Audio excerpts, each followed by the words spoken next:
विधानसभा चुनाव के दूसरे चरण में लगातार दिग्गजों का झारखंड दौरा जारी है और इसी कड़ी में बोकारो में भी यूपी के सीएम योगी आदित्यनाथ ने एनडीए प्रत्याशियों के पक्ष में जनसभा को संबोधित किया, जिसमें बोकारो विधानसभा से प्रत्याशी विरंची नारायण और चंदनक्यारी से प्रत्याशी अमर बावरी के पक्ष में जनता से वोट की अपील की है।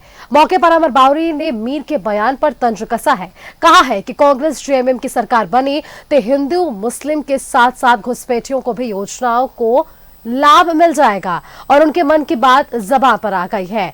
उनसे बातचीत की संवाददाता सुरेंद्र प्रसाद ने। जो प्रत्याशी एनडीए प्रत्याशी अमर बावरी आज बोकारो आए थे और योगी आदित्यनाथ जो हैं यूपी के सीएम बोकारो में वोट अपील करने के लिए आए थे। बोकारो विधानसभा और चंदनक्यारी विधानसभा प्रत्याशियों के लिए अमर बावरी है हमारे साथ, उनसे बात करते हैं।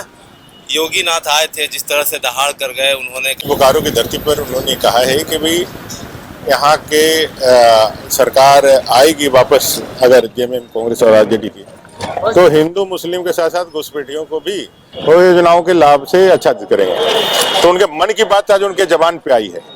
कांग्रेस के मन में है, जेएमएम आरजेडी के मन में है कि इस देश को वापस गुलामी के जंजीरों में ढकेल दिया जाए।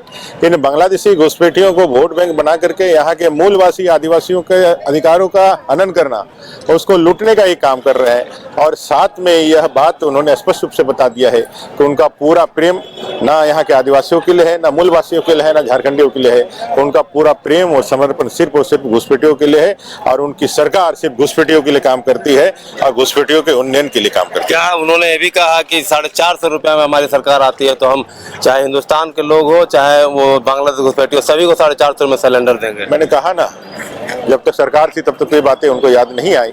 अभी आई है तो उन्होंने साफ तौर पे कहा है कि उनको अब अपने वोट बैंक को साथ कर रखना है।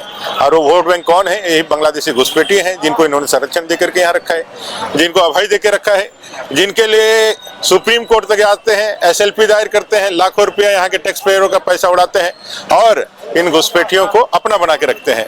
ये साफ तौर पर यहाँ की माटी बेटी रोटी की जो खतरा पैदा हुआ है, उस खतरा के लिए जिम्मेवार यह सिर्फ और सिर्फ जेएमएम कांग्रेस और आरजेडी की सरकार है। और इस सरकार को उखाड़ फेंकने का ही आह्वान आज राज्य की जनता से आदरणीय योगी जी ने किया है। और फर्स्ट फेज के चुनाव के बाद स्थितियां पूरी तरह से क्लियर हो चुकी है कि सरकार को जाना ही होगा। इस सरकार के जाने की शुरुआत हो चुकी है और विदाई 23 तारीख को अंतिम मुहर लगेगा। मंच से कह रहे थे कि कांग्रेस साफ है और जेएमएम हाफ है, क्या कर रहे हैं? पहले फेज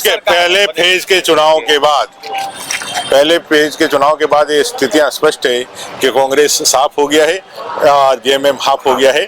कुछ दिनों के बाद जेएमएम भी साफ हो जाएगा। देखिए, ये थे चंदनक्यारी के एनडीए प्रत्याशी अमर बावरी। उन्होंने साफ तौर से कहा कि जिस तरह से पहले फेज का मतदान हुआ है उस हिसाब से कांग्रेस साफ है और जेएमएम हाफ है। लगातार देखा जा रहा है कि बीजेपी जो है, जो भी दिग्गज आ रहे हैं वह कह रहे हैं कि बेटी रोटी माटी की लड़ाई है, हमारी सरकार बनेगी, हम बेटी माटी रोटी की सुरक्षा करेंगे। मैं सुरेंद्र बोकारो से कैमरा पर्सन भोला के साथ न्यूज़ 11 भारत के लिए।